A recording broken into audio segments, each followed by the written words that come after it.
የተናገሩት የአገሪቱ ፕሬዝዳንት አሲሚ ጎይታ ሲሆኑ በርክክቡ ስነ ስርዓት ላይ በማሊ የሩሲያ አምባሳደር ኢጎር ግሮይምኮም መገኘታቸው በፕሬዝዳንቱ ማህበራዊ መድረክ የወጡ ምስሎች አመልክተዋል። እንደ አውሮፓ አቆጣጠር ከ2012 ጀምሮ እስላማዊ መንግስት ተዋጊዎችን ለመዋጋት በሚደረገው ጦርነት ሩሲያ የማሊ የቅርብና አወዛጋቢ ወዳጅ መሆኗ ተገልጿል። በዚህ ዓመት ከእስላማዊ ተዋጊዎች ጋር የሚደረገው ጦርነት በአገሪቱ ማዕከላዊና ደቡባዊ ክፍል ተባብሶ መቀጠሉ ተነግረዋል። ባለፈው ሰኔ 132 ሲቪሎች በእስላማዊ ታጣቂዎች ማዕከላዊ ማሊ ውስጥ መገደላቸው ሲገለጽ በደቡባዊ ማሊ ውስጥም በርካታ ጥቃቶች ተካሂደዋል። ባለፈው የካቲት የፈረንሳይ መሪ ኢማኑኤል ማክሮን በማሊ የሚገኙት የመጨረሻዎቹ የፈረንሳይ ወታደሮች ለቀው መውጣታቸውን ካስታወቁ በኋላ የሽብር ጥቃቱ ማየሉን የማሊ ወታደራዊ መንግስት ከሩሲያ ቅጥረኞች ጋር አብረው መስራት መጀመራቸው ትልቅ ውጥረት ፈጥሮ መቆየቱ ተመልክቷል። የማሊ መንግስት ግን ከሩሲያ ቅጥረኞች ጋር የማይሰራ መሆኑን በተከታታይ ሲያስተባብል ቆይቷል። የዩናይትድ ስቴትስ የውጭ ጉዳይ ሚኒስትር አንቶኒ ብሊንከን የምስራቅ ኮንጎ ዲሞክራሲያዊት ሪፐብሊክ ሁከት ለማስቆምና በኮንጎና በሩዋንዳ መካከል ላለው ውጥረት መፍትሄ ለመፈለግ በኬንያና በአንጎላ ለሚመራው ጥረት ዩናይትድ ስቴትስ ድጋፏን እንደምትሰጥ ገለጹ። በአሶሺየትድ ፕሬስ የተጠናከረውን ሪፖርት ቆንጂት ታየ ታቀርበዋለች። የሶስት የአፍሪካ ሀገሮች ጉብኝታቸውን በደቡብ አፍሪካ የጀመሩት የውጭ ጉዳይ ሚኒስትር አንቶኒ ብሊንከን ኪንሻሳ የገቡት ትናንት ማክሰኞ ሲሆን ከፕሬዚደንቱ ከፌሊክስ ትሼኬዲና ከውጭ ጉዳይ ሚኒስትሩ ክሪስቶፍ ሉቱንዱላ እንዲሁም ከሌሎች የመንግስት ባለስልጣናት ጋር ተገናኝተው ተወያይተዋል። ብሊንከን ከስብሰባው በኋላ ከውጭ ጉዳይ ሚኒስትሩ ጋር ሆነው በሰጡት የጋራ ጋዜጣዊ ጉባኤ እንዲህ ብለዋል።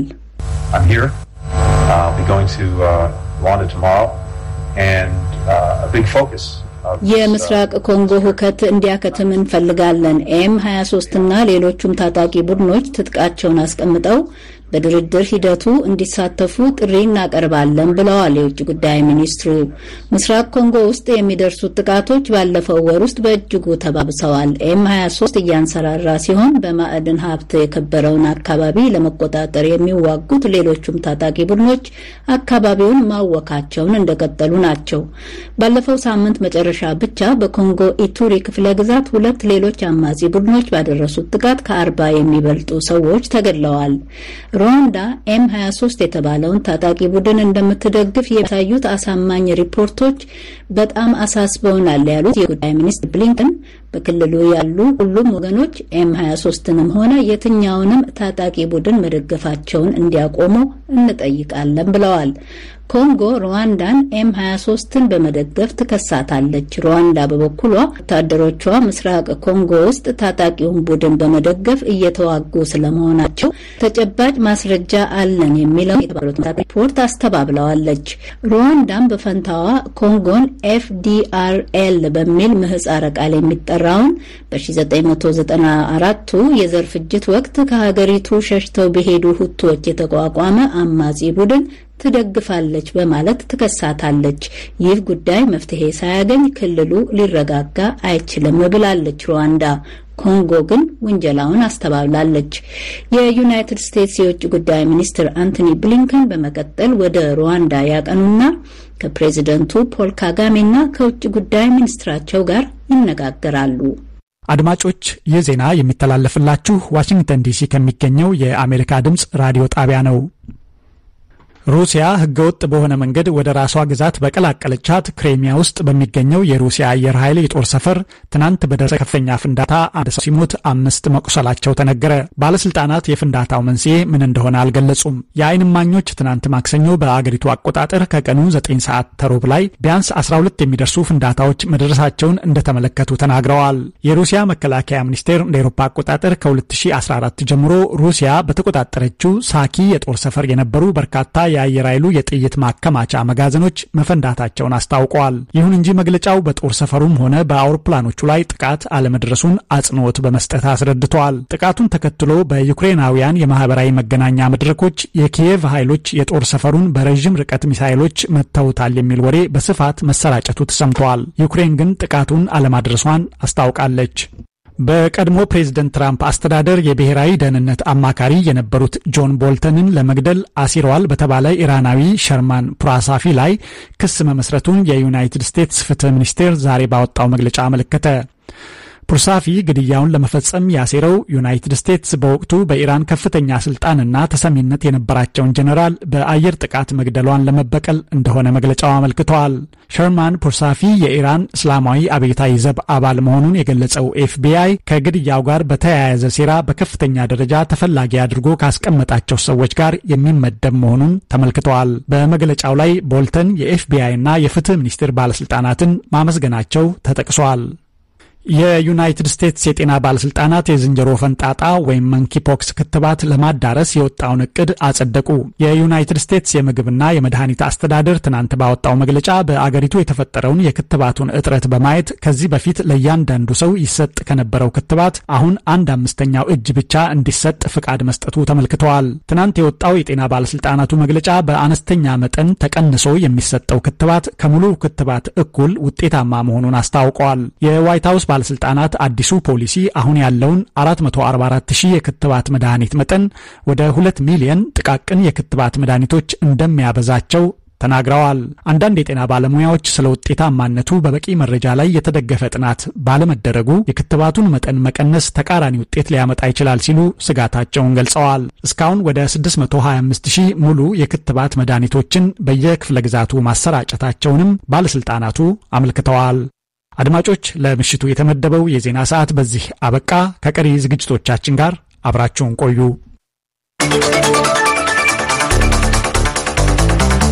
The Voice of America. ደረጀ ደስታን ለሰዓቱ ያለን ዜናዎች አመሰግናለሁ። ክቡራትና ክቡራን አድማጭ ተመልካቾቻችን የምትከታተሉት ከዋሽንግተን ዲሲ የአሜሪካ ድምጽ ራዲዮ ጣቢያ የአማርኛው ቋንቋ አገልግሎት የሚተላለፈውን ዝግጅታችንን ነው። ረቡዕ ነሐሴ 4 2014 ዓ.ም ነው። የምሽቱ አስተናጋጃችሁ አሉላ ከበደ ነኝ። የምስልና ድምጽ አቀናባሪው ሲሳይ አሸናፊ፣ በቀጥታ ስርጭት የምስልና ድምጽ አቀናባሪው ደግሞ ጆጊል ነው። የዕለቱ ዋና አዘጋጅ ሰለሞን አባተ፣ የዌብና ማህበራዊ መገናኛ ቅንብሮች አሰናጇ አበባየሁ ገበያው ናት። በዓለም ዜናዎች የጀመረው መደበኛው ፕሮግራማችን በ1922 እና 25 ሜትር ባንዶች እስከ ምሽቱ 4 ሰዓት ይቀጥላል። አሁን ወደ ቀዳሚው የዕለቱ አብይ ርዕስ እንሂድ።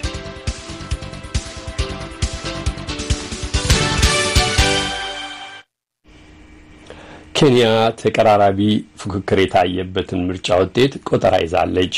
በኬንያ ምርጫ ሁለቱ መሪዎች ፕሬዝዳንታዊ እጩዎች ተቀራራቢ ድምጽ ብዛት በማግኘት ላይ መሆናቸውን የቀድሞ የወጡና የተወሰኑ ድምጽ ውጤቶች እያሳዩ ነው። የአገሪቱ ምርጫ ኮሚሽን ዛሬ ረቡዕ ውጤት ማሳወቅ እንደማይችልና ቢያንስ እስከ ነገ ሐሙስ መጠበቅ እንደሚያስፈልግም አመልክቷል። ከ46,000 በላይ የምርጫ ጣቢያዎች የፕሬዝዳንት እጩዎችን የአገሪቱ ምርጫ ኮሚሽን አስተላልፈዋል። ትናንትና በተደረገው በዚህ ምርጫ ኬንያ ከፕሬዝዳንቷ በተጨማሪ የፓርላማ አባላትንና የአካባቢ ሸንጎ አባላትንም ትመርጣለች። የአሜሪካ ድምጽ፣ የሮይተርስና የአሶሺየትድ ፕሬስ ያገኘናቸውን ዘገባዎች እንግዱ ወልዴ እንደሚከተለው አሰናድቶታል። ምርጫው በአጠቃላይ ሰላማዊ ቢሆንም በአንድ የምርጫ ጣቢያ ግን አንድ የፓርላማ አባል የተፎካካሪውን ረዳት ተኩሶ ከገደለ በኋላ ፖሊስ እያደነው ይገኛል። በፕሬዝዳንታዊ ፉክክር መሪዎቹ ራይላ ኦዲንጋና ዊሊያም ሩቶ እስካሁን አንገት ለአንገት ውጤት እያሳዩ መሆኑን የሀገሪቱ መገናኛ ብዙሃን የደመሩት ውጤት እያሳየ ነው። እንደ ሲቲዝን ቴሌቪዥንና ኔሽን ግሩፕ ያሉ የግል ቴሌቪዥን ጣቢያዎች ለጊዜው ባሰባሰቡት ውጤት የወቅቱ ምክትል ፕሬዝደንትና በዚህ ምርጫ ለፕሬዝደንትነት የሚፎካከሩት ዊሊያም ሩቶ 51 በመቶ እንዳገኙና ላለፉት 25 ዓመታት በተቃዋሚነት ሲወዳደሩ የሰነበቱት ራይላ ኦዲንጋ 45 በመቶ እንዳገኙ ዘግበዋል። ጣቢያዎቹ ያስተላለፉት ውጤት ግድፈት አለው፣ ኦፊሳላዊ ውጤት ተደርጎ መወሰድ የለበትም ሲሉ ምሁራን አስጠንቅቀዋል። ሁለቱ ተፎካካሪዎች ምርጫው ነጻና ፍትሃዊ እስከሆነ ድረስ ውጤቱን እንደሚቀበሉ ሲያስታውቁ ህዝቡ የዚህ ምርጫ ውጤት እንዳለፉት ምርጫዎች ደም መፋሰስ እንዳያስከትል በመጸለይ ላይ ነው። እንደ አውሮፓውያን አቆጣጠር በ2007 ከተደረገው ምርጫ በኋላ ከ1200 በላይ ሰዎች ሲገደሉ በ2017 ከተደረገው ምርጫ በኋላ ደግሞ ከ100 በላይ ሰዎች ህይወታቸውን አጥተዋል። የትናንቱ ምርጫ በአጠቃላይ ሰላማዊ ነበር። ኬንያውያን በሰላም እንዲያልቅ አጥብቀው ይሻሉ። እኚህ መራጭ በሰላም እንዲፈጸም ምኞታቸው ነው። እንደማየው ከሆነ ሁሉም ነገር በጥሩ መልኩ እየሄደ ነው። ሰላም በዚህ አካባቢ እንዲሰፍን ነው ፍላጎቴ። ይህ አካባቢ ከፍተኛ ፉክክር ያለበት አካባቢ ነው። ማለት የምፈልገው ማንም አሸነፈ ማን በትረ መንግስቱን ይጨብጥ ነው። ለሩብ ምዕተ ዓመት በተቃዋሚነት ሲወዳደሩ ለነበሩት ራይላ ኦዲንጋ ምርጫ ምናልባትም መጨረሻ ሙከራቸው ሳይሆን አይቀርም ተብሏል። ተቀናቃኛቸው የወቅቱ ምክትል ፕሬዝዳንት ዊሊያም ሩቶ በ2010 በተደረገው ምርጫ ከፕሬዝዳንት ኡሁሩ ኬንያታ ጋር በመቃቃራቸው ባልተለመደ ሁኔታ ፕሬዝዳንቱ ለተቃዋሚው ኦዲንጋ ድጋፋቸውን ሰጥተዋል። የኡሁሩ ለኦዲንጋ ድጋፍ መስጠት እስካሁን ሲደረግ የቆየውንና ለራስ ጎሳ አባል ብቻ ድጋፍ ሲሰጥበት የነበረውን የምርጫ ልምድ ተብሯል። ለራስ ጎሳ ተወዳዳሪ ብቻ ሲሰጥ የነበረው ድጋፍ ምርጫን ተከትሎ ለሚመጣው ግጭት አስተዋጽኦ ሲያደርግ ነበር ተብሏል። የፕሬዝዳንትነቱን ወንበር ለመቆናጠጥ አንድ ተወዳዳሪ 50 ሲደመር 1 ድምጽ ማግኘት እንዳለበት የኬንያ የምርጫ ሕግ ያዛል። ይህ ካልሆነ ግን ድጋሚ ምርጫ ይደረጋል። የምርጫ ኮሚሽኑ ከ95 በመቶ በላይ የምርጫ ውጤቶችን ምስል በድረ ገጹ ላይ ለጥፏል።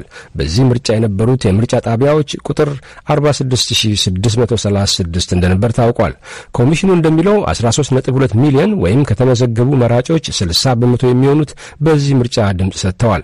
እንደ አውሮፓን አቆጣጠር በ2017 በተደረገው ምርጫ ከተመዘገቡት 80 በመቶ መራጮች ድምጽ ሰጥተው ነበር። ድረስ ለደልበትና የፖለቲካ መሪዎች ምርጫ በመጣ ቁጥር ቃል የሚገቡትን የማህበራዊ ፖለቲካዊና ኢኮኖሚያዊ ለውጦችን ተግባራዊ አለማድረጋቸው ለመራጮች ቁጥር መመናመን ምክንያት ነው ተብሏል። እየጨመረ በመጣው የኑሮ ውድነትና በተስፋፋው ሙስና ተስፋ የቆረጡ መራጮች እውነተኛ ለውጥ ይመጣል የሚል እምነት እንደሌላቸው ለመገናኛ ብዙሃን ተናግረዋል። የቀድሞ ታንዛኒያ ፕሬዝዳንት ጃካያ ኪክዌቴ የምርጫ ታዛቢ በመሆን ናይሮቢ ይገኛሉ። ስለ መራጭ ቁጥር ማነስ ማውራት አልችልም። ከተማው እንዲወጣ ማስገደድ አትችልም። ያ አሁን አልፏል። የኔ ድርሻ የመምረጥ መብቱ መከበሩ፣ ማንም ሰው ከመምረጥ አለመታገዱ፣ ሂደቱ የተረጋጋ ሰላማዊና ስርዓት ያለው ጭምር መሆኑን ማረጋገጥ ነው። ነገር ግን አንድ ሰው መሪውን የመምረጥ መብቱን መጠቀም ካልፈለገ ምንም ማድረግ አይቻልም። ሁለቱ መሪ ተወዳዳሪዎች ለኬንያውያን አዲስ አይደሉም። ኦዲንጋ የዲሞክራሲ አቀንቃኝና የቀድሞ የፖለቲካ እስረኛ ሲሆኑ ባለጸጋውና ህዝበኛው ሩቶ ደግሞ በልጅነት ዘመኑ የበሩትን ድህነት ለህዝቡ በተረከ ኦዲንጋንና ኡሁሩ ኬንያታን ያፈራውንና ፖለቲካን በበላይነት ለረጅም ጊዜ የተቆጣጠረውን ንዑስ ክፍል ይተቻሉ። ያለፉት ሁለት ምርጫዎች ደም አፋሳሽ በመሆናቸው የምስራቅ አፍሪካ ትልቋ ኢኮኖሚ ተደርጋ በምትታየው ኬንያ የትናንቱ ምርጫ ደህንነቷን በተመለከተ ማለፍ ያለባት ፈተና ተደርጎ ይታያል። የምርጫ ኮሚሽኑ ውጤቱን ለማሳወቅ በደንቡ መሰረት እስከ 1 ሳምንት መጠበቅ ይችላል።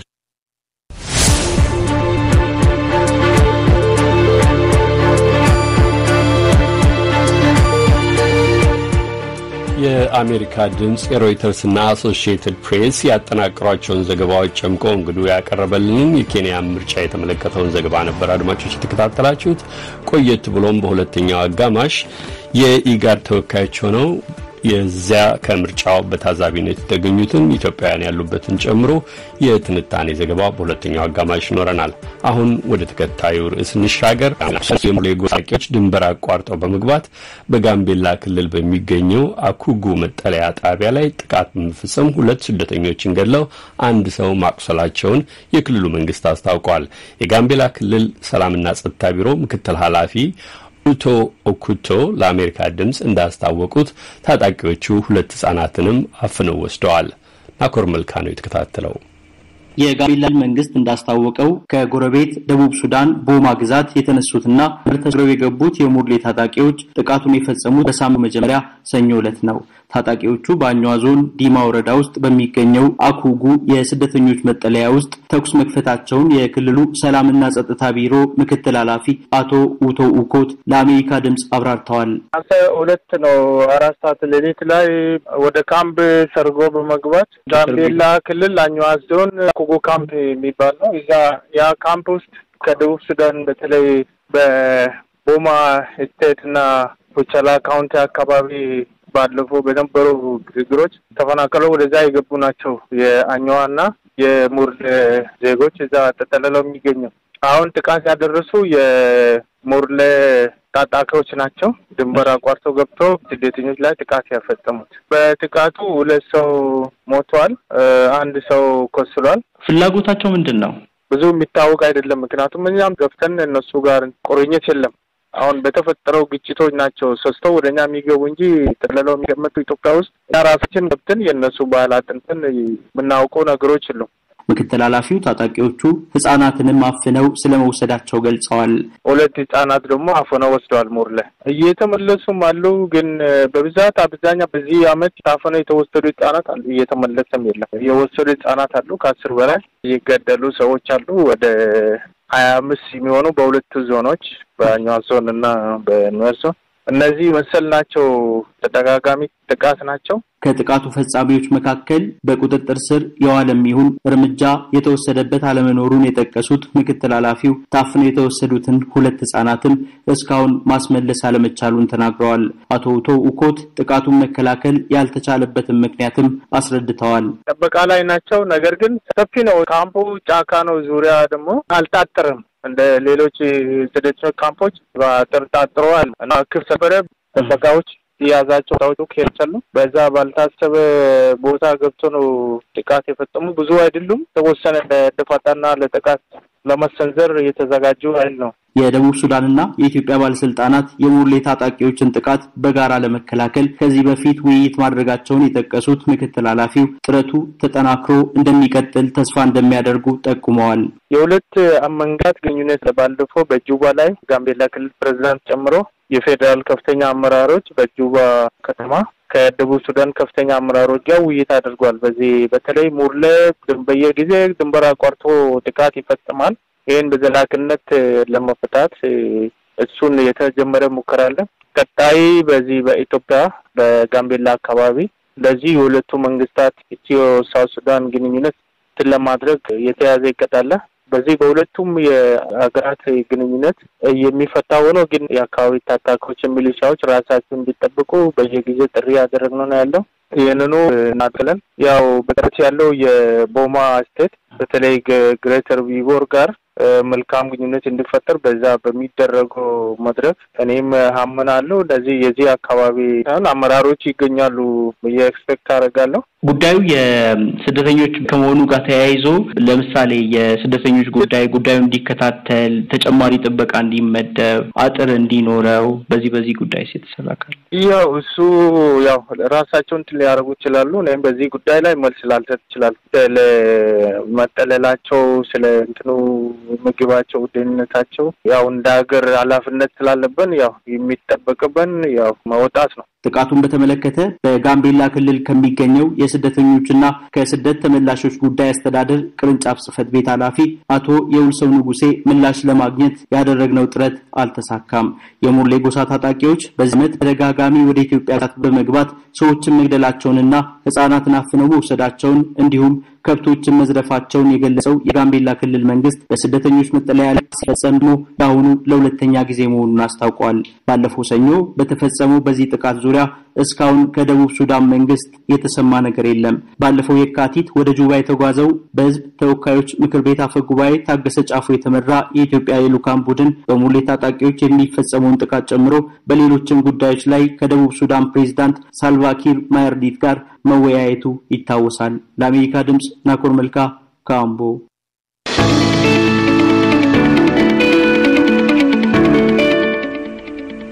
አመሰግናለሁ ናኮር።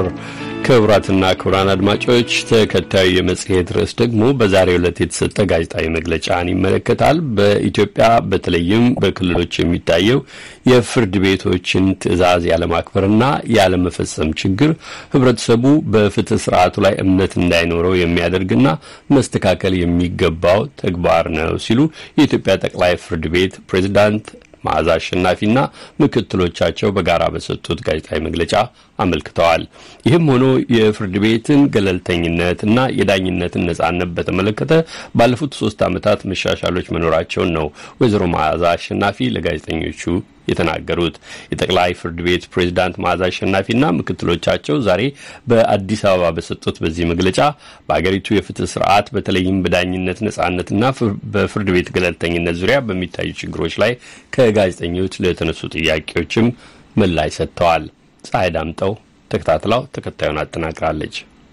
የኢትዮጵያ ጠቅላይ ፍርድ ቤት ፕሬዝዳንት መዓዛ አሸናፊና ምክትሎቻቸው ዛሬ የሰጡት መግለጫ በሀገሪቱ የፍትህ ስርዓት በተለይም በዳኝነት ነጻነትና በፍርድ ቤት ገለልተኝነት ዙሪያ ይታያሉ የሚባሉ ችግሮችን የተመለከቱ በርካታ ጥያቄዎች እየቀረቡበት ነው። ከዚህ ጋር በተያያዘ ለተነሱት ጥያቄዎች መልስ የሰጡት የጠቅላይ ፍርድ ቤት ምክትል ፕሬዝዳንት አቶ ሰለሞን አረዳ ተከታዩን ብለዋል። በፌደራል ፍርድ ቤት ሌቭል የጎላ የፍርድ ቤት ውሳኔ አለመከበር ችግር መሰረታዊ ችግር ነው ብለን አናምንም። በተወሰኑ መልኩ ግን የፍርድ ቤት ውሳኔ ያለማክበር ሁኔታዎች የሉ ብለን ደግሞ ሙሉ በሙሉ ዝግ አናደርግም። አንዳንድ ማሳያ ሊሆኑ የሚችሉ ነገሮች አሉ በኛ ፍርድ ቤቶች አካባቢ ላይ። አንድ ለአብነት ማንሳት የምፈልገው በድሬዳዋ ምድብ ችሎት ባለን የፍርድ ቤታችን ውስጥ ዳኛው ያዘው ትዕዛዝ ለማስፈጸም የፌደራል አካላት ለማስፈጸም በቦታው ሄደው አንድ ክልል ላይ የፌደራል አካሎችን አስረው ያን የፍርድ ቤት ውሳኔ አንፈጽም ብለው የክልል ጸጥታ አካላትና በፌደራል ጸጥታ አካላት መካከል ኮንፍሮንቴሽን እስከመፈጠር ድረስ የተደረሱበትና የፍርድ ቤት ትዕዛዞችን ያለማክበር ፍርድ ቤት ውሳኔዎችን ያለማክበር ቴንደንሲዎች ሂር እንደዚህ የሚታዩበት ሁኔታዎች አሉ። ፍርድ ቤቶች የሚያስተላልፏቸው ውሳኔዎች ተግባራዊ የማይደረጉባቸው አጋጣሚዎች መደጋገማቸውን በመግለጽ የሚተቹና ቅሬታቸውን የሚያቀርቡ ዜጎች፣ የፖለቲካ ፓርቲዎችና የሰብአዊ መብት ተቋማት አሉ። የኢትዮጵያ ሰብአዊ መብቶች ኮሚሽን ያወጣቸው መግለጫዎችም ሁኔታው መስተካከል እንዳለበት ያሳሰበባቸው ናቸው።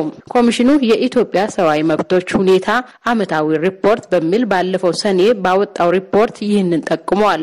የኮሚሽኑ ዓመታዊ ሪፖርት እንደሚያመለክተው በተለይ በሀገሪቱ የአስቸኳይ ጊዜ አዋጅ በነበረበት ወቅት በፍርድ ቤት ውሳኔ በነጻ የተለቀቁና የዋስትና መብት የተፈቀደላቸው ተጠርጣሪዎች ከእስር ያለመለቀቅ ሁኔታ ነበር። ኮሚሽኑ በኦሮሚያ ክልል ታስረው የሚገኙ የኦሮሞ ነጻነት ግንባር አመራሮችና አባላትን በተመለከተ ባለፈው ግንቦት ወር ባወጣው መግለጫ ተመሳሳይ ሐሳብ አንጸባርቋል። ፍርድ ቤት በዋስትና እንዲወጡ የፈቀደላቸው የክስ መዝገባቸው ተዘግተው በነጻ የተሰናበቱና የምርመራ መዝገባቸው የተዘጋ ሰዎች እስከ 2 ዓመት ለሚጠጋ ጊዜ እስር እንደሚገኙ ነው ኮሚሽኑ የጠቆመው።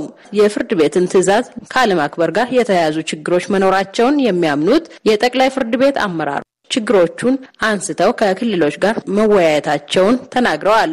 የጠቅላይ ፍርድ ቤት ምክትል ፕሬዝዳንት አቶ ሰለሞን አረዳ ክልሎች አካባቢ ከክልሎች ጋር ባለን ኢንጌጅመንት መጠነ ሰፊ የሆነ የፍርድ ቤት ትዕዛዝን አለማክበር ሁኔታዎች በተለያዩ ክልሎች ከክልል ክልል ይለያያል። ይሄ ችግር አለ ተብሎ በጋራ መድረክ አለን ከክልል ፍርድ ቤቶች ጋር ችግሮች እንዲኖሩ ተደርጎ ሀሳቦች እንዲነሱ ተደርጎ ውይይቶች ተደርገው በዛ ላይም ደግሞ የፌደራል ፍርድ ቤት ደግሞ ያገባናል በአጠቃላይ በሀገሪቱ ውስጥ የሚደረጉ የዳኝነት አካል ጋር ተያይዞ ሕግን ካለማክበር ጋር የሕግ የበላይነትን ከማስከበር አንጻር ጋር እነዚህ አይነት ክስተቶች መፈጠር የለባቸው ከሚል አንጻር መንግስትም የአስፈጻሚ አካላትም ሕግ አውጪ አካላትም ሌሎች ባለድርሻ አካላትም ከዚህ ጋር ተያይዞ በሀገራችን እየታዩ ያሉ ነገሮች ተገቢ እንዳልሆኑና ልዩ ትኩረት ተሰጥቶ ሊሰራ እንደሚገባ እዚህ አካባቢ ያለው ችግሮችንም ህብረተሰቡ ሁሉም አካላት በጋራ ተባብረን ልንፈታ ይገባል የሚል የጋራ የአቋም መግለጫ ሁሉ ማውጣታችን ይታወቃልና በዛ በኩ ቢታይ የሚል ነገር ነው። ነገር ግን ባለፉት 3 ዓመታት የዳኝነት ነጻነትን በተመለከተ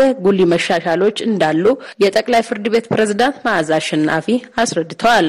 የፍርድ ቤቱ አመራሮች፣ ዳኞችና መላው የሥራ ባልደረቦች በዳኝነትና በዳኞች ነጻነት ረገድ በተገኘው ታሪካዊ ውጤት እንኮራለን። መንግስትና ህዝቡም በቀሪ ተግዳሮቶች ሳይከለሉ ፍርድ ቤቶቻችን ለዚህ መብቃታቸውን እውቅና የሚሰጡና እንደ ሀገራዊ ስኬት የሚመለከቱት የጋራ ውጤት ነው ብለን እናምናለን። ፍርድ ቤቶች ተቋም፣ ዳኞች ደግሞ እንደ ባለሙያ ለማንኛውም የፖለቲካ፣ ማህበራዊ፣ ኢኮኖሚያዊ፣ ግለሰባዊና የሚዲያ ጫናዎች እንዳይጋለጡ የሚያግዟቸው እርምጃዎች ተወስደዋል። ዳኞች ሕግና ሕሊናቸውን ብቻ ተከትለው ውሳኔ እንዲሰጡ አስፈላጊ ሁኔታዎችን አመቻችተናል።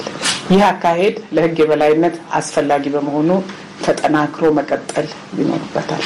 ዳኞች የሕዝብን ትኩረት በሚስቡ በምርጫ በፖለቲካና በሙስና ንክና በሌሎችም ጉዳዮች ላይ ምሳሌ የሆኑ ውሳኔዎችን ሰጥተዋል። የኢትዮጵያ ጠቅላይ ሚኒስትር አብይ አህመድ በቅርቡ በፓርላማ ባደረጉት ገለጻ የፍትህ ስርዓት አካላት ሙስና እንደምታይባቸው በመግለጽ ተችተዋል። የጠቅላይ ሚኒስትሩ ትችት እንዴት እንደሚመለከቱት የተጠየቁት የጠቅላይ ፍርድ ቤት ፕሬዝዳንት መዓዛ አሸናፊ ተከታትለዋል። ነገር ግን 100 100% አጠቃሎ መናገር አስቸጋሪ ነው። ምክንያቱም በጨዋነት የሚሰሩ ዳኞች አሉ። በፍርድ ቤቶቻችን ችግር የለም ወይ ስነ ምግባር የጎደላቸው ግን እንዴት አድርገን የያዛቸው ነው ችግር። ብዙ ጊዜ አሁን ሰው ምንድነው እነዛን ተሸክማችሁ ትሄዳላችሁ እነዛን ዳኞች ለምን አይባረሩም? ዳኛ ማባረር አልችልም። ህገ መንግስቱ 3 ምክንያት የሚያስቀምጠው የጤና መጓደል፣ ግሮስ የሆነ በጣም ከፍተኛ የሆነ የችሎታ ማነስ፣ 3 ደግሞ የስነ ምግባር ችግር ሙስና ጨምሮ እነዚህ ዳኛ ፊት መረጋገጥ አለበት። ዳኛ ፊት ጉዳይ አቅርቦ ማረጋገጥ ቀላል ነገር አይደለም። ዝም ብሎ በአንድ ቃል እንደሚገለጽ ሁኔታ አይደለምና እነዚህ ሁሉ ችግሮች አሉ። ወይዘሮ መዓዛ አክለው 2 ዳኞች በሙስና ተጠርጥረው በህግ ተጠያቂ እንደተደረጉና ሌሎች 2 ደግሞ የማጣራት ሂደት ላይ እንደሚገኙ ተናግረዋል። ለአሜሪካ ድምጽ ፀሐይ ዳምጠው ከአዲስ አበባ።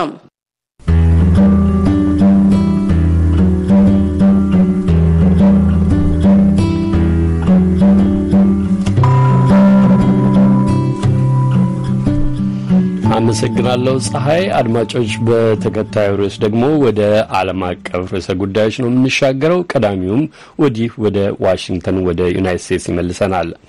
ፍሎሪዳ የሚገኘው ማር አላጎ በፌዴራል ምርመራ ቢሮ የተፈተሸባቸው የቀድሞ የዩናይትድ ስቴትስ ፕሬዝዳንት ዶናልድ ትራምፕ በፖለቲካ የተነሳሳ ጥቃት እየተፈጸመብኝ ነው አሉ። የፌዴራል ምርመራ ቢሮ ከትናንት በስቲያ ሰኞ በቀድሞ ፕሬዝዳንት መኖሪያ ቤት ላይ ፍተሻ ያካሄደው የስልጣን ዘመናቸውን አጠናቀው ሲወጡ ለብሔራዊ ቤተ መዛግብት ማስረከብ የነበረባቸውን መንግስታዊ ሰነዶች ሳያስረክቡ ቀርተው እንደሆነ ለረጅም ጊዜ ሲካሄድ ከቆየ ክትትል በተያያዘ መሆኑም ተመልክቷል። ትራምፕ እንደ አውሮፓውያን የዘመን አቆጣጠር በ2024 ዓ.ም በሚካሄደው ፕሬዝዳንታዊ ምርጫ ይወዳደሩ ይሆናል እየተባለ ሲሆን ፍተሻው የሚኖረውን ፖለቲካዊ አንድምታ የሚቃኘው የአሜሪካ ድምጿ የዋይት ሃውስ ዘጋቢ ፓትሲ ዊዳኩስዋራ ያጠናቀረችውን ዘገባ ቆንጅታየ እንዲህ አቀናብረዋለች። ዶናልድ ትራምፕ የማር-አ-ላጎ መኖሪያቸው በኤፍቢአይ መበርበሩን ተከትሎ ራሳቸውን የዲሞክራቶቹ የፖለቲካ ጥቃት ሰለባ አድርገው አቅርበዋል። ትራምፕ ትናንት በኢሜይል በላኩት የመዋጮ ማሰባሰቢያ ጥሪ ላይ እኔ የደገፍኳቸው እጩዎች ከፍተኛ ድሎች እያገኙ መሄዳቸውንና በየምርጫው እኔ ያለኝን ትልቅ ስፍራ ሲመለከቱ ሪፐብሊካን ፓርቲውንና እኔን አሁንም ሊያስቆሙን እየሞከሩ ናቸው ብለዋል። በፌዴራል ፍርድ ቤት ዳኛ ፊርማ የወጣው የፍተሻው ትዕዛዝ ከዋይት ሃውስ ጋር የተቀናጀ እንዳልነበረና ፕሬዚደንት ጆ ባይደንም ስለ ፍተሻው የሰሙት ከዜና መሆኑን የዋይት ሃውስ ቃል አቀባይ ካሪን ዣን ፒየር ገልጸዋል። We did not have advance notice of this activity. President Biden has been very clear from before he was... ስለ እንቅስቃሴው ለእኛ በቅድሚያ አልተነገረንም። ፕሬዚዳንት ባይደን ገና ከመመረጣቸው በፊት ከተመረጡም በኋላ የፍትህ ሚኒስቴር ምርመራዎቹን በነጻነት እንደሚያካሂድ በጣም ግልጽ አድርገው አስታውቀዋል። ያም በህግ የበላይነት ስለሚያምኑ ነው። የፌዴራል ምርመራ ቢሮ ያካሄደው ካሁን ቀደም ሆኖ የማያውቅ ፍተሻ በቀድሞ ፕሬዝዳንት ላይ እየተካሄደ ያለው ምርመራ እየተፋፋመ መሆኑን እንደሚጠቁም በጆርጅ ዋሽንግተን ዩኒቨርሲቲ የፖለቲካ አስተዳደር መርሃ ግብር ዳይሬክተር የሆኑት ቶድ ቤልት ለቪኦኤ ገልጸዋል። It's easy to try to think of this as being a political game as the Biden administration ጉዳዩን የፖለቲካ ተንኮል እንደሆነ የባይደን አስተዳደር ዶናልድ ትራምፕ በፕሬዝዳንታዊ ምርጫው በእጩነት እንዳይወዳደሩ ለማደናቀፍ የሚያደርገው ሙከራ አድርጎ መመልከት ሊቀል ይችላል። ነገር ግን እዚህ ጋር ነገሩ የህግ ጉዳይ ነው። በ1978 ዓመተ ምህረት የወጣ የፕሬዝዳንታዊ ሰነዶች ድንጋጌ የተባለ ህግ አለ። ያ ህግ ፕሬዝዳንቶች የተጠቀሙባቸውን ሰነዶች በሙሉ ለብሔራዊ ቤተ መዛግብት እንዲያስረክቡ ያዛል። እኚህ ፕሬዝዳንት ህጉን አላከበሩም። ካሁን በፊት ብሔራዊ ቤተ መዛግብቱ ናሽናል አርካይቭስ ከዚሁ የቀድሞ ፕሬዝዳንት መኖሪያ ቤት ከማር-አ-ላጎ ሚስጥራዊ ሰነዶች ያሉባቸው 15 ካርቶን ሙሉ ሰነዶችን ማግኘቱን ለዩናይትድ ስቴትስ ኮንግረስ አሳውቆ ነበር። ዶናልድ ትራምፕ እንደ አውሮፓውያን አቆጣጠር በ2024 ዓመተ ምህረት በሚካሄደው ፕሬዝዳንታዊ ምርጫ ሊወዳደሩ ዳርዳር እያሉ ነው። ህዳር 2024 ሲመጣ ትልቅ ነገር ይከሰታል ብለዋል። ምርመራው ለአጭር ጊዜ ይጠቅማቸው ይሆናል ይላሉ በቴክሳስ ዩኒቨርሲቲ የፕሬዝዳንታዊ ፖለቲካ መምህሯ ሻነን ቦው ኦብራያን። It's going to help with his fundraising. He's getting a lot of sympathy from his bases. But in the long run, የገንዘብ መዋጮ ለመሰብሰብ ይጠቅማቸዋል። ደጋፊዎቻቸው በጣም እያዘኑላቸው ነው። የኋላ ኋላ ግን ችግር ማምጣቱ አይቀርም። ምክንያቱም ጉዳዩ አይቆምም። ምክንያቱም እርሳቸው ማድረግ የማይገባቸውን ድርጊት ፈጽመው ከሆነና በፍተሻው የተገኘ ነገር ካለ ክስ ያቀርቡባቸዋል። ትራምፕ ሌሎችም የህግ ችግሮች አሉባቸው። በዩናይትድ ስቴትስ ምክር ቤት ላይ በተፈጸመው በጥር 6ቱ አመጽ ምን ሚና እንደነበራቸው ምርመራው ቀጥሏል። በፕሬዝዳንታዊ ምርጫው ሂደት ህገወጥ አድራጎቶች ፈጽመዋል የሚሉ ውንጀላዎችም ቀርበውባቸዋል።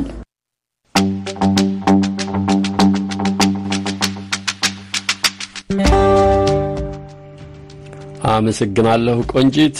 አሁን አድማጮች ወደ ሌላ ዓለም አቀፍ ርዕሰ ጉዳይ ነው የምንሻገረው። የዩናይትድ ስቴትስ ኔቶ ስዊድንንና ፊንላንድን በአባልነት አካቶ የሚስፋፋበትን የመጨረሻ ሂደት መጽደቅ እያገባደደች ያለችው እርምጃ ለሩሲያው ፕሬዝዳንት ቭላዲሚር ፑቲን ከከባድ ጡጫ የሚቆጠር ነው ይላል። የአሜሪካ ድምጿ የፔንታጎን ዘጋቢ ካርላ ባብ እንደጠቆመችው ከሁለት አስርታት በላይ የሚሆን ጊዜ በወሰደውና ጉልህ በሚሰኝ ደረጃ በተስፋፋበት እርምጃው ወታደራዊ ጥምረቱ አሁን የያዘውን ሂደት ለማጠናቀቅ የቀሩት 7 ሀገሮች ብቻ ናቸው። አድማጮች ዝርዝሩን እንደሚከተለው አቀርበዋለሁ።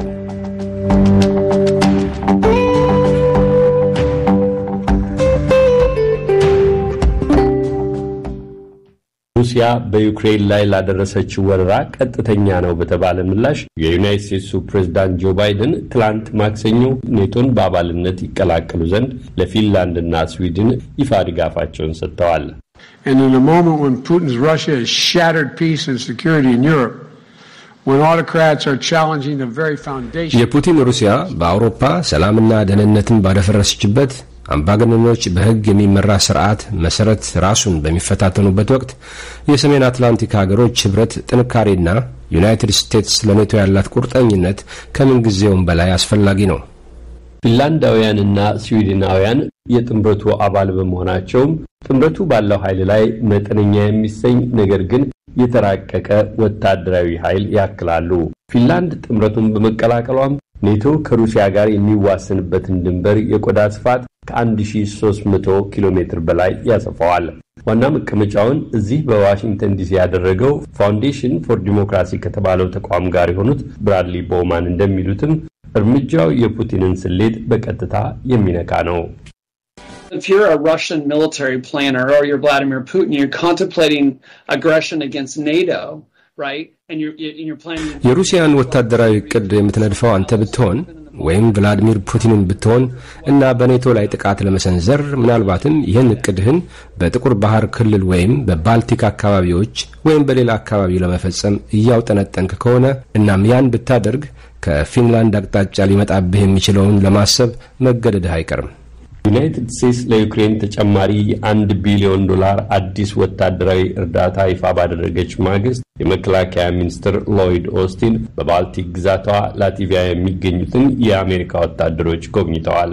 እስካሁኑ ውጊያ ሩሲያ በዩክሬን ጦር ላይ ከፍተኛ ጉዳት አድርሳለች። ይሁንና ዩክሬን በምዕራባውያን የተሰጡ የጦር መሳሪያዎችን በአግባቡ እየተጠቀመች መሆኗን የጠቆመው የዩናይትድ ስቴትስ መከላከያ ሚኒስቴር ሩሲያ በበኩሏ ከ3 እስከ 4 ሺህ የሚደርሱ ብረት ለበስ የጦር ተሽከርካሪዎቿንና በርካታ ጦሯን ማጣቷን አመልክቷል። There's a lot of fog in war, but I think it's safe to በጦርነት ውስጥ ብዙ ጭጋግ ይኖራል።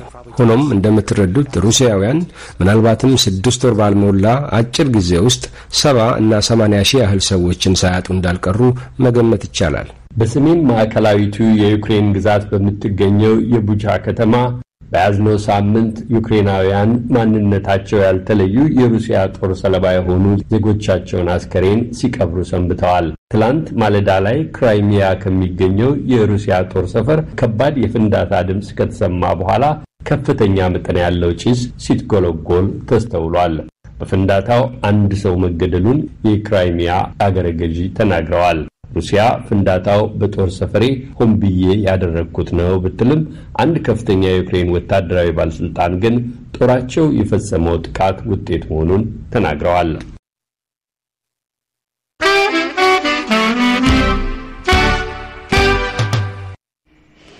ክቡራትና ክቡራን አድማጮች የምትከታተሉት ከዋሽንግተን ዲሲ የአሜሪካ ድምጽ ራዲዮ ጣቢያ የአማርኛው ቋንቋ አገልግሎት የሚተላለፈውን ስርጭታችንን ነው። አሁን ወደ ሁለተኛው አጋማሽ ዘልቀናል። የስቱዲዮ ሰዓታችንም በኢትዮጵያ ሰዓት አቆጣጠር ከምሽቱ 3:39 መሆኑን ያመለክታል። ለዚህ ክፍል ቀዳሚ ወዳደረግነው ቅንብር ነው የምናልፈው። ዲሞክራሲ በተግባር ምስራቅ አፍሪካና ኢትዮጵያን ይመለከታል። ኬንያውያን ትናንት ሲሰጡ ያሉት ድምጽ እየተቆጠረ ነው። ከሀገሪቱ ቀጣይ ፕሬዝዳንት ማን እንደሚሆን የሚወስነው አስተማማኝ ቁጥር ላይ ግን እስኪደረስ ውጤት እንደማይናገር የምርጫ ቦርዱ ዛሬ አስታውቋል። የቀድሞ የኢትዮጵያ ፕሬዝዳንት ዶክተር ሙላቱ ተሾመ የምስራቅ አፍሪካ የልማት በይነ መንግስታት ኢጋድ ያሰማራውን የምርጫ ታዛቢዎች ቡድን በመምራት ነው ከዚያ የሚገኙት። ኢጋድ ዶክተር ሙላቱ ታዛቢዎቹን ቡድኑ መሪ አድርጎ መሰየሙን ያስታወቀው ባለፈው ወር ሲሆን የቀድሞ ጠቅላይ ሚኒስትር ኃይለማርያም ደሳለኝንና የኦሮሞ ፌዴራሊስት ኮንግሬስ ሊቀመንበር ፕሮፌሰር መረራ ጉዲናም ከታዛቢዎቹ መካከል ናቸው። ኬንያዊቱ መርሳቤት አውራጃ ውስጥ የሚኖሩ አቶ ጎልቼ ሶራ ሂደቱ ሰላማዊ እንደነበር ገልጠው ለዚህ እገዛ ያደረገው የዲሞክራሲ ተቃውሞችን ኬንያ መገንባት መቻሏ ነው ይላሉ። ምርጫው ለኬንያ ወሳኝ እንደሆነ የተናገሩት በአምቦ ዩኒቨርሲቲ የፖለቲካ ሳይንስ መምህር አቶ ሰለሞን ተፈራ ደግሞ ከኢትዮጵያ ጋር ባላት ግንኙነት ላይ ግን ለውጥ አያመጣም ነው ያሉት። ዳዊት ገልሞ ነው ያቀናበረው። አቶ ጎልቼ ሶራ የኢኮኖሚ አማካሪ ናቸው። በኢትዮ ኬንያ ድንበር የኬንያ ግዛት አስተዳደር ማርሰቢት ተወልደው ያደጉት አቶ ጎልቼ ስለ ዘንድሮ የኬንያ ምርጫ ሲናገሩ ሁሉም ነገር በስካውኑ ሰላማዊ የሆነው ሀገራቸው ኬንያ ከዚህ በፊት ካካሄደቻቸው ምርጫዎች ትምህርቶችን በመቅሰሟ መሆኑን ይናገራሉ። አካሲፉ ኤሌክሽን ነምበር ከቀምቱኒ አሁን ያካሄድነው ምርጫ የባለፉ ምርጫዎች ልምድ ውጤት ነው። በባለፈው የተከሰቱ ስህተቶች ታርመው የዛሬው ምርጫ እንዲህ ሊሆን ይችላል።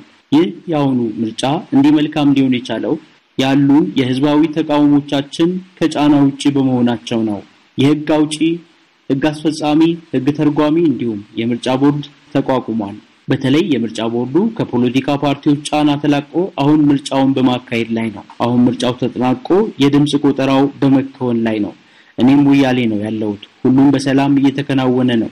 ምናልባት የምርጫውን ውጤት አንቀበልም የሚል አካል ካለ ዳግም ፍርድ ቤቶች ካሁኑ በቂ ዝግጅት በማድረግ ላይ ናቸው እና በአጠቃላይ እንደ 2007ቱ ሀገራዊ ምርጫ ችግር እንዳይገጥመን ይህ ሁሉ ተፈጥሯል።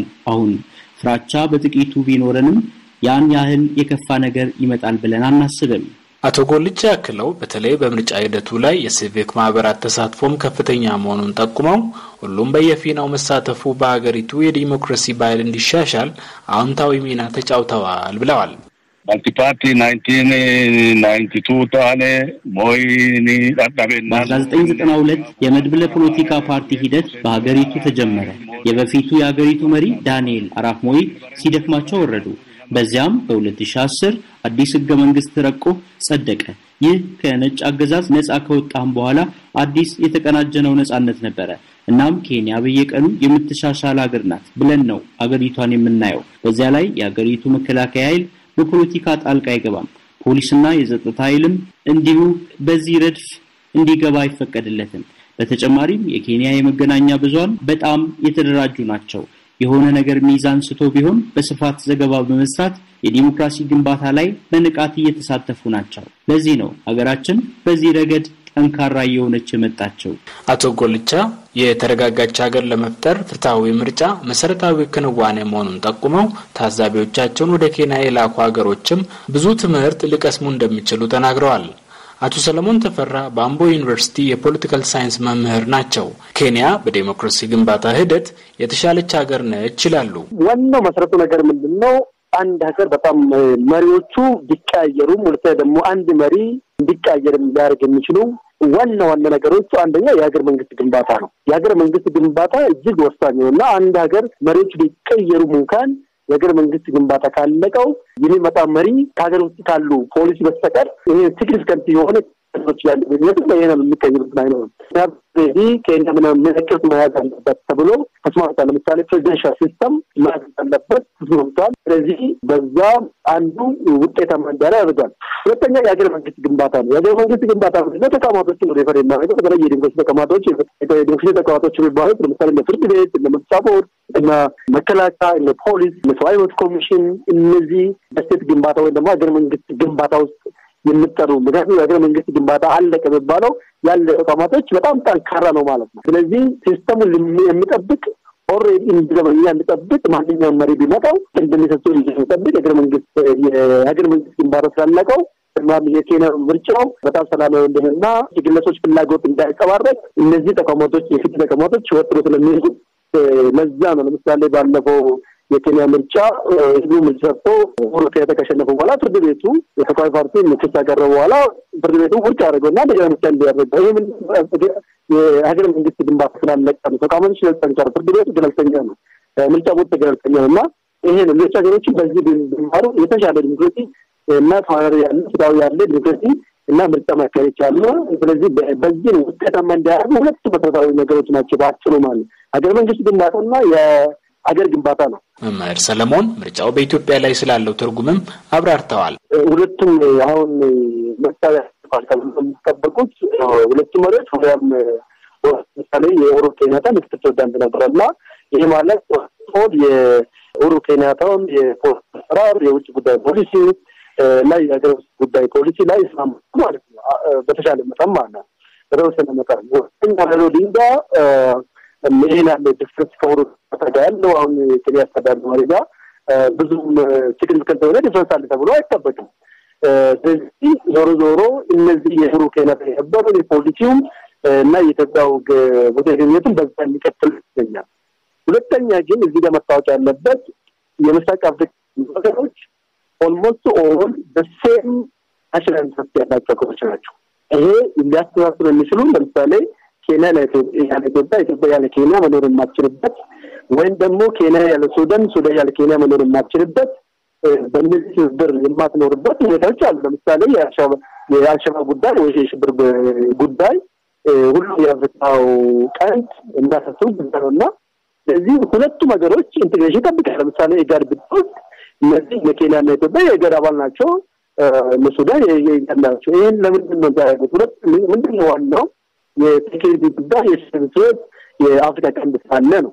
ሁለተኛ ደግሞ የኢኮኖሚ ትብብር ይፈልጋል። ለምሳሌ ኬንያ ከኢትዮጵያ ብዙ ኢኮኖሚ ትብብር አላት፣ ኢትዮጵያ ከኬንያ ብዙ ኢኮኖሚ ትብብር አላት። የበለጠ ደግሞ ኬንያ ከኢትዮጵያ ብዙ ኢኮኖሚ ትብብር ለምሳሌ ማብራት እየገዛች ነውና ይሄ ምንድን ነው ሙቹዋል ኢንትረስት አለው። ስለዚህ ኢትዮጵያ ያለ ኬንያ ያለ ኢትዮጵያ ሁለቱም አፍሪካ አፍሪካ ያሉ ሀገሮች ከተባበሩ ተለያይቶ መኖር እንደማይችል ይሄ በግድ ነው የማተር ኦፍ ሰርቫይቫል እስከሆነ ድረስ ይሄናል ሲግኒፊካንት በሁለቱም አቅጣጫ በፖለቲካ በኢኮኖሚ ተዋራዊ ይሄን ሲግኒፊካንት ለውጥ ያመጣል ብዬ በግሌ አላስብም። ኢትዮጵያ በዘንድሮ የኬንያ ሀገራዊ ምርጫ ላይ በታዛቢነት እንዲገኙ የቀድሞውን ጠቅላይ ሚኒስትር ኃይለማርያም ደሳለኝ፣ የቀድሞ ፕሬዝዳንት ሙላቱ ተሾመንና የኦሮሞ ፌዴራሊስት ኮንግረስ ሊቀመንበር ፕሮፌሰር መረራ ጉዲናን ልካለች። በሞምባሳ አካባቢ የነበረውን ምርጫ የታዘቡት ፕሮፌሰር መረራ ለቪኦኤ ይህንን ብለዋል። እዚህ ሀገር ችግሩ የሚታየው የምርጫ ውጤት ሲነገር ነው ይባላል። በስካሁኑ ግን ሁሉም ሰላም ነው። ነገር ግን የመራጩ ቁጥር ከተጠበቀው በታች ነው።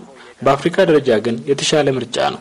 እኔ በነበርኩበት ሞምባሳ 500 ሰው ድምጽ በሚሰጥበት ቦታ አንድ ተወዳዳሪ ረብሻ ነገር መፍጠር ሞክሮ ነበር እንጂ ከዛ ያለፈ ችግር አልነበረም። እንዳጋጣሚ ሆኖ የኢትዮጵያ የቀድሞ ጠቅላይ ሚኒስትርና የቀድሞ ፕሬዝዳንትም እዚህ ናቸው። እነሱም ወደ ሀገራችን ተመልሰው የኛዎቹን ይመክሩልን እንደሆነ እናያለን። ሰው እንዲህ በሰላም ወጥቶ መርጦ መግባቱ በጣም ጥሩ ነው። ደግሞም አስመራጮችም ተመራጮችም ችግር ሲናገሩ አልሰማንም። ምርጫ አፍሪካ ውስጥ እንዲህ በሰላም መለመዱ በጣም ጥሩ ነው ብለዋል። ምርጫ መታዘብ የመጀመሪያቸው እንደሆነ የገለጹት ፕሮፌሰር መረራና የአምቦ ዩኒቨርሲቲ ፖለቲካል ሳይንስ መምህሩ ሰለሞን ተፈራ ኢትዮጵያ ከዚህ የኬንያ ምርጫ ብዙ መማር እንዳለባትም አሳስበዋል። ለአሜሪካ ድምጽ ገልሞ ዳዊት ከሞያሌ። ክቡራትና ክቡራን አድማጮች የምትከታተሉት ከዋሽንግተን ዲሲ የአሜሪካ ድምጽ ራዲዮ ጣቢያ አማርኛው ቋንቋ አገልግሎት የሚተላለፈውን ዝግጅታችንን ነው። አሁን ሴቶችና ቤተሰብ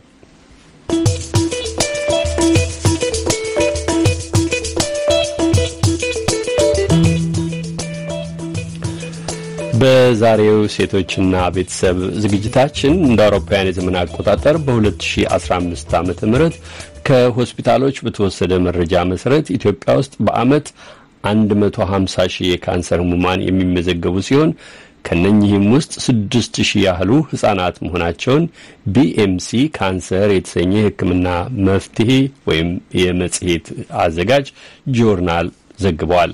ይሁንና የህፃናት ካንሰር ምርመራ እንደ ህክምናው ሁሉ ህክምናው ከሚሰጥባቸው ትላልቅ ከተሞች ከልጆቻቸው ጋር የሚመጡ ወላጆች በትራንስፖርት፣ በምግብ፣ በማረፊያና እንዲሁም በመድኃኒት ግዢ ወጪዎች የተነሳ ችግር ውስጥ ይወድቃሉ ነው ያለው። ይህንኑ መሰረት አድርጋ ኤደን ገረመው ከማዕከሉ ስራ አስኪያጅና ተገልጋዮች ጋር ቆይታ አድርጋ ያሰናዳችውን ቀጥሎ እናቀርባለን። ብዙ ታማሚዎችን ካንሰር ተይዞ ያንን አንደኛ ተደርጎ ተደርጎለት ወስቷል ተደርጎ ወስቷል እና አሁን ደግሞ ለአንደኛው ህክምና ክትትል ላይ ነው። አሁን ያለችበት ደረጃ ደግሞ ነው። ወይዘሮ ኪሪያ መሐመድ ናቸው። የ5 ዓመት ሴት ልጃቸው ያለፉትን 3 ዓመታት በካንሰር ህክምና ላይ አሳልፋለች።